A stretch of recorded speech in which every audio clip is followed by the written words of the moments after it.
Hello friends, good evening. मेरा नाम गौरव टिब्रेवाल है और मैंने अभी रिसेंटली सेंट्रल बैंक में स्केल 4 ज्वाइन किया है।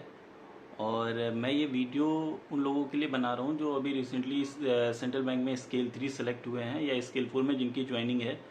तो ज्वाइनिंग फॉर्मेलिटी से रिलेटेड कई सारे कन्फ्यूजन्स हैं। काफ़ी लोगों के मुझे कॉल्स भी आ रहे थे। काफ़ी सारे डॉक्यूमेंटेशन में उन्हें कन्फ्यूज़न था, तो उसके रिलेटेड मैंने सोचा कि मैं एक वीडियो बना देता हूँ जिससे कि आप लोग को काफ़ी कन्फ्यूज़न दूर हो जाएंगे और कुछ क्लैरिटीज़ आएंगी। इसके पहले मैं आप लोग को एक चीज़ बता देना चाहता हूँ कि जो भी ये इन्फॉर्मेशन मैं दे रहा हूँ ना, ये मेरा खुद का एक्सपीरियंस और जितना भी मुझे पता चला है उसके बेस पे है।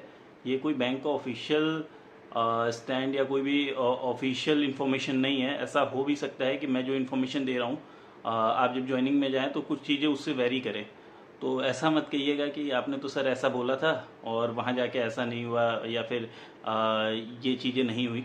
तो मे भी हो सकता है कुछ चीज़ें चेंज हो, वो डिपेंड करता है एचआर के अकॉर्डिंग। तो अभी मैं स्टार्ट करूँगा। सबसे पहले तो कॉन्ग्रेचुलेशन जो जो लोग स्केल 3 में अभी सेलेक्ट हुए हैं और जिनकी ज्वाइनिंग डेट ये ज़्यादातर लोगों की आई थिंक 15 जनवरी की ही आई हुई है। तो कई लोगों ने एक्सटेंशन मांगा है, उनको अपने बैंक में नोटिस पीरियड सर्व करना है। आई थिंक मैक्सिमम लोगों ने 90% लोगों ने एक्सटेंशन डिमांड किया है बैंक से। तो बहुत लोगों को ये कन्फ्यूज़न है कि एक्सटेंशन अभी तक मेल नहीं आई हमें और अभी 15 को ज्वाइनिंग है तो कैसे होगा, क्या होगा, एक्सटेंशन मिलेगा या नहीं मिलेगा बैंक का। तो मैं बता दूं कि एक्सटेंशन जनरली मिलता ही है 3 महीने का एक्सटेंशन, क्योंकि बैंक को भी पता है कि नोटिस पीरियड आप लोगों को सर्व करना है तो बैंक दे देता है। बट उसमें कुछ चीज़ का ध्यान रखना है कि जो भी मेल आपने बैंक को किया है उसमें रीज़न जरूर मेंशन करना है कि आपको एक्सटेंशन किस लिए चाहिए। क्योंकि जैसे मैंने जो पहला अपना मेल किया था उसमें मैं रीज़न मेंशन करना भूल गया था। तो मुझे वहाँ से स्पेशली कॉल आया था कि आपने मेल किया है उसमें रीज़न नहीं डाला है, तो आप उसको दोबारा एक मेल कीजिए और उसमें प्रॉपर रीज़न आप मेंशन कीजिए, तब हम एक्सटेंशन के लिए आगे प्रोसीड करेंगे। तो ये चीज़ ज़रूर ध्यान रखिए कि जो भी आप लोग मेल कर रहे हैं बैंक को उसमें अपना रीज़न मेंशन कीजिए और एक अपना टेंटेटिव डेट की जिस डेट तक आप ज्वाइन कर लें। और मेक श्योर कि जो भी आपका रिलीविंग है अपने बैंक से उससे कुछ दिन आगे की ही आप रखें, ताकि ऐसा ना हो नेक टू नेक आपने डेट रखा। सपोज आपका वहाँ 15 मार्च की रिलीविंग हो रही है और आपने यहाँ 16 मार्च को रखा और कई बार थोड़ा डिले हो जाता है डॉक्यूमेंटेशन और बाकी चीज़ें कलेक्ट करने में, तो उसकी वजह से बार बार आपको एक्सटेंशन का नीड ना हो। तो इसलिए एक बार ही आप अपना बफर टाइम लेके और एक्सटेंशन के लिए डालें और आई थिंक ईजिली दे देगा सेंट्रल बैंक, कोई इशू इतना करता नहीं है। तो एक तो पहली चीज़ ये है। दूसरी चीज़, आई थिंक सब लोगों को अपना ऑफ़र लेटर मिल गया होगा, तो कॉन्ग्रेट्स उसके लिए। लेकिन ऑफ़र लेटर में भी कई लोगों का ये है कि मेल पे ऑफ़र लेटर नहीं आया और कई लोगों को हो सकता है अभी मिला ना हो, आ रहा होगा। तो मैं ये बता दूं कि offer letter central bank hard copy में ही देता है। और एक चीज़ और आपको ध्यान रखनी है कि ये जो हार्ड कॉपी ऑफ़र लेटर की आती है ये आपको लेके जाना है at the time of joining, ये आपको सबमिट करना है एचआर को। तो मेक श्योर कि आप ये लेके जाएं वहाँ पे अपने डॉक्यूमेंटेशन के साथ, इसको आपको सबमिट करना होगा। तो हार्ड कॉपी को आप संभाल के रखें और इसको वहाँ पे आप लेके जाएं। इसके बाद चीज़ें आती हैं कि एक्सटेंशन मेल कब तक आएगा और क्या। तो इसका जो प्रोसेस होता है कि आप लोगों ने जो भी एक्सटेंशन के लिए मेल डाला है, तो जो भी कंसर्न आपका जो एसबीपीटी में जो ट्रेनिंग सेंटर है उसकी मेल आईडी मेंशन रहती है, तो आप लोगों ने उनको डाला होगा। वो क्या करते हैं कि सारी मेल कंसोलिडेट करके एक बार फिर वो एचआर को वो एक्सटेंशन के लिए डालते हैं, क्योंकि उसकी कॉम्पिटेंट अथॉरिटी होती है। आई थिंक जीएम लेवल पे इसकी एक्सटेंशन की अथॉरिटी होती है। तो वहाँ पे जाता है, फिर जीएम भी जो भी एचआर होता है वो उसको प्रॉपर उसका सब कुछ चेक करता है कि रीज़न प्रॉपर मेंशन है कि नहीं और सारी चीज़ें। उसके बाद वो सबमिट करता है जीएम एचआर को और वहाँ से आता है। तो ये हो सकता है थोड़ा टाइम लगे। जैसे हमारे स्केल 4 की बात करें तो उसमें हमें 3 दिन पहले, जो हमारा 16 अक्टूबर की ज्वाइनिंग डेट दी हुई थी उसके 3 दिन पहले 13 अक्टूबर को हमको एक्सटेंशन मेल आया था। और एक्सटेंशन मेल में भी क्या होता है कि एक अटैचमेंट लेटर लगा होता है, उस वो प्रॉपर बैंक के लेटर हेड पे होता है, उसमें मेंशन होता है कि आपकी ज्वाइनिंग डेट जो एक्सटेंशन दिया दिया जा रहा है तो उसके बाद वो ज्वाइनिंग डेट क्या होगी। तो वो जो एक्सटेंशन की मेल आपको आएगी उसकी भी हार्ड कॉपी मेक श्योर कि आप लेके जाए अदरवाइज़ वो आपको बोलेंगे कि आप इसकी हार्ड कॉपी लेके आइए, प्रिंट लेके आइए, तो वहाँ पे भाग दौड़ ना हो, बार बार आपको परेशान ना होना पड़े, आपको लोगों से रिक्वेस्ट नहीं करनी पड़े कि मेरे को प्रिंट निकाल के दीजिए, तो आप इसको लेके जाइए। और इवन जितने भी डॉक्यूमेंट हैं, सॉरी, उनकी 2-2 कॉपी आप कोशिश कीजिए कि लेके जाइए। तो फॉर्म्स की तो 2-2 कॉपी मेंशन है ही, जो आपने नोटिफिकेशन देखा होगा उसमें सारी चीज़ें मेंशन है। मैं वो बारी बारी से बताता जाऊंगा आपको कि क्या क्या चीज़ें हैं उसके अकॉर्डिंगली। सबसे पहली चीज़ है एप्लीकेशन फॉर्म। तो एप्लीकेशन फॉर्म जो आपको दिया हुआ है, एप्लीकेशन फॉर्म का एक फॉर्मेट, उस फॉर्मेट में स्पेशली मेंशन है कि हैंड रिटन होना चाहिए। कैंडिडेट अपने हाथों से उस फॉर्म को पूरा भरेगा। सारा फॉर्म आप खुद भर के ले जाइए, आपको किसी और से नहीं भरवाना, कोई कंप्यूटर में वर्ड फाइल में कन्वर्ट करके उसको आपको टाइप करके नहीं ले जाना, आपको उसको हैंड रिटन फिल करना है पूरा फॉर्म। और उस फॉर्म की 2 कॉपी आपको लेके जानी है, उसमें मेंशन है। अच्छा होगा एक कॉपी आप एक्स्ट्रा निकाल के भी ले जाएं, ब्लैंक कॉपी की, अगर कुछ गलत होता है तो उसको आप फिर ठीक कर लें। तो 2 कॉपी उसकी लेके जानी है। और उसमें कुछ चीज़ें जो इम्पोर्टेंट चीज़ें, काफ़ी सारी चीज़ें हैं, सिंपल चीज़ है, डिटेल्स आपकी पर्सनल डिटेल्स, आपकी क्वालिफिकेशन डिटेल्स, ये सारी उसमें मेंशन करनी है। कुछ चीज़ें हैं जिस पर मैं बता देना चाहता हूँ, जो जो चीज़ें मुझे लगती है कि इम्पोर्टेंट है, जो मैंने देखा वहाँ पे, तो मुझे लगता है इम्पोर्टेंट है, वो मैं बता देता हूँ। आप अपने अकॉर्डिंगली जिसका जिसका क्राइटेरिया है वो अपने अकॉर्डिंग उसको चेक कर ले। जैसे कि एक उसमें कॉलम है कास्ट सर्टिफिकेट का। कास्ट सर्टिफिकेट, ये मैं आपको बता दूं कि सेंट्रल बैंक कोई भी डॉक्यूमेंट को लेके बहुत ज़्यादा स्ट्रिक्ट है, चीज़ों को बहुत प्रॉपरली आप मेंशन करके जाएं। अगर कास्ट सर्टिफिकेट, सपोज कई लोग ऐसे हैं जो जनरल कैटेगरी से जिन्होंने क्वालिफाई किया, जिनको कास्ट सर्टिफिकेट ने जिन्होंने नहीं लगाया था क्वालिफिकेशन के टाइम पे, बट अभी क्या होता है कि उनके पास कास्ट सर्टिफिकेट होगा, पुराना होगा या जो होगा, तो उन्हें लगता है कि ठीक है, ऐसे एज ए फॉर्मेलिटीज में टिक कर देते हैं कास्ट सर्टिफिकेट और मेंशन कर देते हैं।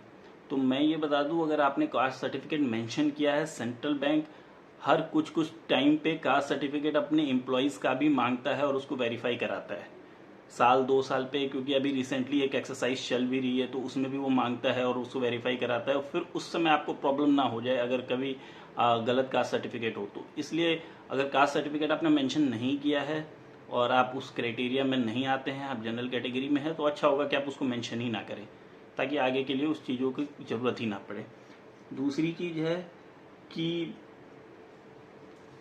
जो भी अपना प्रीवियस एम्प्लॉयर है उसकी फुल डिटेल्स, जो भी चीज़ें हैं, आपका एक्सपीरियंस सर्टिफिकेट और ये सारी चीज़ें आप प्रॉपर मेंशन करें। जो भी आपको एक्सपीरियंस लेटर मिलता है उसके हिसाब से ही आप डिटेल्स इसमें भरें। ऐसा ना हो आपने डिटेल्स कुछ और बड़ी, एक्सपीरियंस सर्टिफिकेट में डेट और वो सारी चीज़ें आएंगी, मिसमैच होगा तो वो एक प्रॉब्लम हो सकती है। इसके बाद इसमें एक कॉलम है जिसमें दिया है कि प्रीवियस एम्प्लॉयर में आपने कोई चार्जशीट फाइल हुई है या फिर आपने कोई आप सस्पेंशन आपका हुआ है, इस तरह की कोई भी डिटेल है तो आप इसको ज़रूर से उसको प्रॉपर मेंशन करें, क्या क्या डिटेल्स हैं। ठीक है, उसमें कोई भी चीज़ आप छुपा नहीं सकते, क्योंकि वो फिर चेक होने जाएगा और उसमें आ गया तो वो फिर आपके लिए प्रॉब्लम हो जाएगा।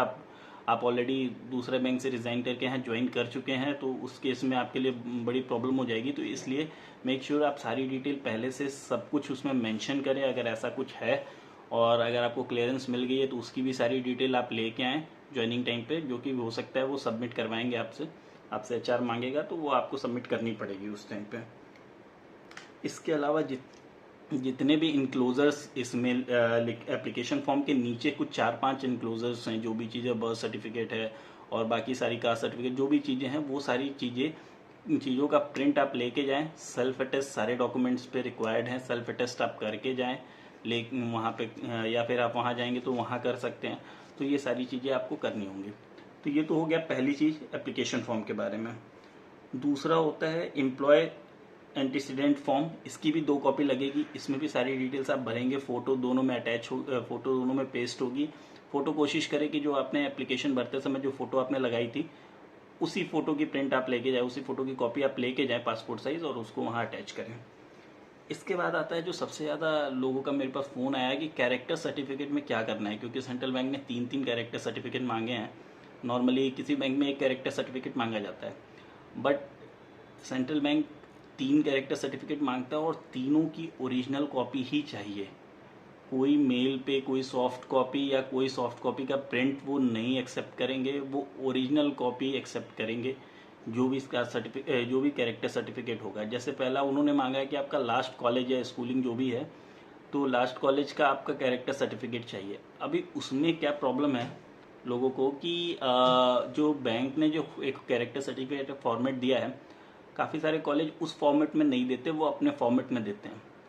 तो इसमें कोई प्रॉब्लम नहीं है, कॉलेज जो अपने फॉर्मेट में दे रहे हैं कैरेक्टर सर्टिफिकेट, वो फॉर्मेट भी चलेगा, क्योंकि मैं भी अपने कॉलेज से जो ले गया था वो उन्होंने अपने फॉर्मेट में ही दिया था, अपने लेटर हेड पे दिया था। बट वो ओरिजिनल आप वहाँ से मंगा ले और ओरिजिनल ही सबमिट होगा। सेकंड कि एक गेस्टेड ऑफिसर से कैरेक्टर सर्टिफिकेट होगा, तो जो गेस्टेड ऑफिसर से आप कैरेक्टर सर्टिफिकेट साइन कराएंगे तो वो आप इसी फॉर्मेट को फिल करके ले जा सकते हैं और ये आप साइन करके ले सकते हैं। तीसरी चीज़ कि जो किसी भी नेशनलाइज बैंक के किसी ब्रांच हेड से आप कैरेक्टर सर्टिफिकेट एक साइन करवा सकते हैं, या फिर आपका जो करंट एम्प्लॉयर है वहाँ पे अपने ब्रांच मैनेजर या अपने रीजनल हेड किसी से आप वो कैरेक्टर सर्टिफिकेट आप साइन करवा के ले जा सकते हैं। और तीनों कैरेक्टर सर्टिफिकेट ओरिजिनल कॉपी ही आपको ले जानी पड़ेगी। इसके बाद एक दो चीज़ें हैं जो कि एक्स्ट्रा, जैसे कि आपका मैंने बता दिया है कि जो एक्सटेंशन मेल आएगी उसकी कॉपी आपको ले जानी है। दूसरा, अपना जो आपका एनपीएस होगा तो उसका पैन जो होगा उसकी पैन की एक कॉपी आपको ले जानी है, क्योंकि वो एनपीएस शिफ्टिंग के लिए उनको रिक्वायर्ड होगा, तो वो उसकी भी कॉपी मांगेंगे वहाँ पैन की।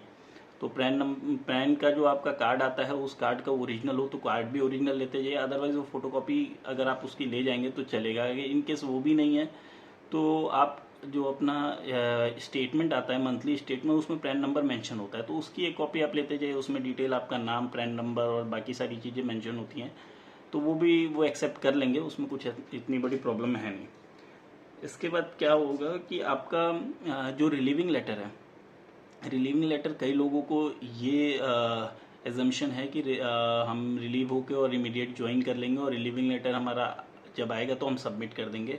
बट मेरे केस में भी क्या हुआ था कि मैंने उनसे ये रिक्वेस्ट किया था कि रिलीविंग लेटर मेरा पहुंचने में 1 वीक लगेगा, तो इन बिटवीन मेल पे मेरा सॉफ्ट कॉपी आ गया, आप उसको एक्सेप्ट कर लो। बट उन्होंने उसको एक्सेप्ट नहीं किया, उन्होंने बोला कि आप ओरिजिनल लेके ही आइए रिलीविंग सर्टिफिकेट।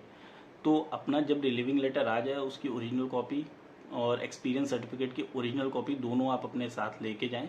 और अगर आपको लगता है कि रिलीविंग लेटर और एक्सपीरियंस सर्टिफिकेट आने में थोड़ा टाइम लगेगा तो आप उतना एक्सटेंशन और पहले से ले लें, ये रीज़न देके कि रिलीविंग लेटर और एक्सपीरियंस सर्टिफिकेट आने में मुझे थोड़ा टाइम लगेगा, तो इसलिए मुझे 3 मंथ से भी 10 दिन या 15 दिन मुझे ज़्यादा चाहिए, तो ऐसा करके आप एक्सटेंशन ले लें।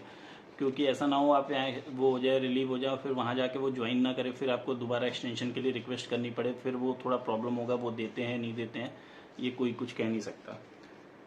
उसके बाद जितने भी आपके डॉक्यूमेंट्स हैं, जितने भी आपके मार्कशीट, आपके एजुकेशनल क्वालिफिकेशन मार्कशीट, इन सब के ओरिजिनल ही लेके जाने हैं। वहाँ जेरोक्स भी 2-2 कॉपी लेके जानी है, ओरिजिनल लेके जाना है, वो उससे टैली करेंगे। अच्छा, एक चीज़ आप लोग ध्यान रखिएगा कि बहुत लोगों को ये है कि अपने अपने अकॉर्डिंग कि मेरा ये क्राइटेरिया फुलफिल है कि नहीं, या जो भी चीज़ें हैं। मैं ये बता दूं कि जो भी ओरिजिनल नोटिफिकेशन था, जब फॉर्म हमने भरा था उस समय ओरिजिनल जो भी नोटिफिकेशन था उसकी कॉपी प्लस बीच में अगर कोई मॉडिफिकेशन आया है उस नोटिफिकेशन का, तो उसकी कॉपी वो अपने साथ रख रहे हैं डॉक्यूमेंट वेरिफिकेशन के टाइम पे, और पॉइंट वाइज पॉइंट वो उसको चेक कर रहे हैं। तो इसलिए वो नोटिफिकेशन आप लोग खुद से भी चेक कर लीजिए। और उसमें एक पॉइंट और है सिबिल के लिए, तो सिबिल वो खुद निकाल के चेक कर रहे हैं। अदरवाइज आप लोग, मेरा ये सजेशन रहेगा कि आप लोग अपना एक सिबिल निकाल के ले जाएं, तो उससे क्या होगा कि आप लोग को अपना सिबिल का भी आइडिया रहेगा कि जो भी उन्होंने कट ऑफ, आई थिंक मुझे एग्जैक्टली नहीं ध्यान, 650 के अराउंड उन्होंने सिबिल कट ऑफ दिया हुआ है, तो वो अपना कट ऑफ भी आप चेक कर लेंगे कि अगर किसी का सिबिल इशू है तो अभी 2-3 महीने का टाइम है, तो आप उसको इम्प्रूव करने की देख सकते हैं। कोई अगर टेक्निकल इशू है तो उसको आप ठीक करा सकते हैं। तो सिबिल तो मैं ये सजेस्ट करूँगा कि सिबिल की एक कॉपी आप अभी निकाल लें, सॉफ्ट सर्च करके सिबिल की कॉपी आप निकाल लें और उसकी एक कॉपी अपने साथ रखें। अदरवाइज़ वो वहाँ सिबिल खुद भी चेक करेंगे और वहाँ पे उसकी एक कॉपी मंगाएंगे। ठीक है। इसके बाद आता है मेडिकल सर्टिफिकेट। मेडिकल सर्टिफिकेट के 2 फॉर्मेट हैं, एक फॉर्मेट एम्प्लॉय डिक्लेरेशन का है और दूसरा मेडिकल फिटनेस सर्टिफिकेट है। अब इसमें मेडिकल सर्टिफिकेट में क्या होता है कि कई बार मैंने देखा है कि छोटे लोकेशंस पे लोगों को ये रहता है कि ये मतलब डॉक्टर्स हमारे जानने वाले हैं और या सीएमओ हमारे जानने वाले तो स्टैंप लगा के दे देंगे। प्लीज़ ऐसा नहीं करें। मेक श्योर कि प्रॉपर तरीके से मेडिकल सर्टिफिकेट बनवाएं, क्योंकि वहाँ पे आप देखेंगे तो मेडिकल फिटनेस सर्टिफिकेट का जो फॉर्म है उसके लास्ट में, सेकंड पेज पे लास्ट में एक रजिस्ट्रेशन नंबर का एक कॉलम है। तो वो रजिस्ट्रेशन नंबर वो होता है जब भी आप किसी गवर्नमेंट हॉस्पिटल से मेडिकल सर्टिफिकेट बनवाते हैं तो वहाँ पे वो रजिस्टर में मेंशन किया जाता है कि उन्होंने इस पर्सन को इस पर्पस के लिए या इस बैंक के लिए मेडिकल सर्टिफिकेट बना के दिया है। तो वो सीरियल नंबर, वो रजिस्ट्रेशन नंबर उस पर वो मेंशन किया जाता है।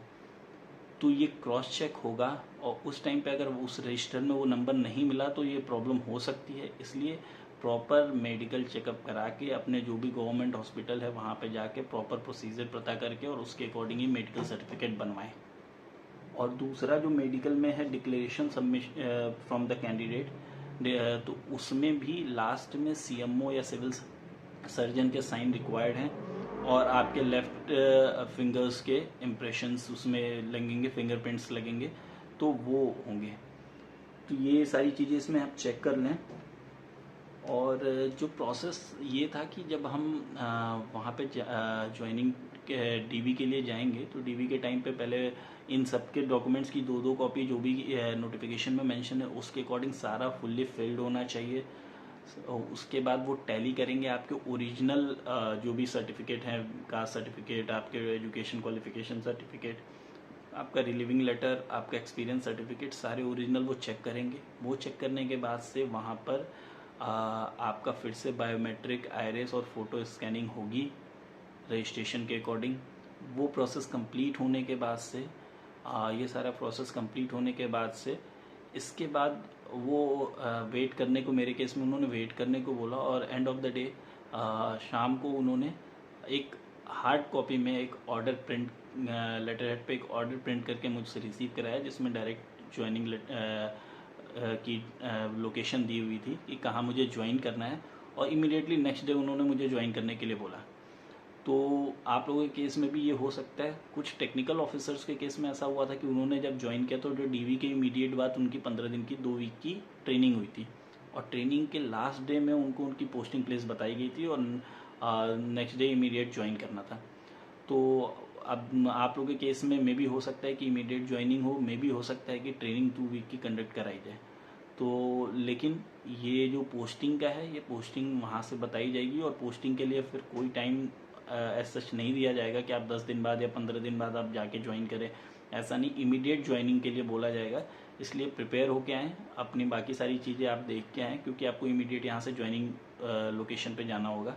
और क्योंकि इनिशियली लीव कोई क्रेडिट नहीं होती तो जाते ही आपको कोई लीव एज सच मिलेगी नहीं वहाँ पे। और वो फिर आपको डिपेंड करता है कि आपकी लाइजनिंग कैसी है आपके सेंटर हेड या ब्रांच हेड के अकॉर्डिंग कि आप लीव विदाउट ही, अगर आपको जाके सामान शिफ्टिंग या बाकी चीज़ें करनी है तो आपको छुट्टियों में ही करना होगा। अदरवाइज़ आपको EOLNC लीव विदाउट पे जाना होगा और उसके लिए भी आपको परमिशन लेनी पड़ेगी। तो इसलिए पहले से वेल प्रिपेयर होके आएँ। ऐसा सोच के नहीं आए कि आने के बाद फिर मेरे को 10 दिन बाद ज्वाइन करने के लिए मिलेगा, क्योंकि वो इमीडिएट ज्वाइनिंग देंगे वहाँ पे। और इसके अलावा जब आप नए लोकेशन पे जाके ज्वाइन करते हैं तो उस समय आपको 15 दिन का हॉल्टिंग अलाउंस दिया जाएगा आपको होटल में एज़ पर एलिजिबिलिटी, लोकेशन और आपके ग्रेड के अकॉर्डिंग एज़ पर एलिजिबिलिटी आपको हॉल्टिंग TADA दिया जाएगा। तो उसके लिए कोई ऐसा इशू नहीं है, वो आप अपना रुक सकते हैं जहाँ भी अपने एलिजिबिलिटी के अकॉर्डिंग है। तो वो 15 दिन रुक के फिर आप अपना एकोमोडेशन वहाँ पे सर्च कर सकते हैं। तो ये सारी चीज़ें थी जो कि ज्वाइनिंग फॉर्मेलिटी से रिलेटेड थी। और इसमें और कोई भी अगर आप लोग की क्वेरी हो तो आप इसमें कमेंट में आप डाल सकते हैं कि मैं उसका एक और वीडियो बना के या उस कमेंट बॉक्स में उसका रिप्लाई कर दूंगा। तो जितना मेरे पास क्वेरीज आई हैं उसके अकॉर्डिंग मुझे लगता है कि ये सारी चीज़ें मैंने बता दी हैं। और अगर कुछ चीज़ें रह गई होंगी तो आप लोग कमेंट बॉक्स में लिखिए। अगर कोई और क्वेरी है आपकी तो मैं उसको कोशिश करूँगा कि जो भी चीज़ें मेरे अकॉर्डिंग मुझे पता है वो मैं आपको बता दूँगा। और नेक्स्ट वीडियो बहुत लोगों की ये क्वेरी थी कि सैलरी कितनी आ रही है, ग्रॉस सैलरी कितनी है, नेट सैलरी कितनी है और क्या क्या डिडक्शंस होते हैं।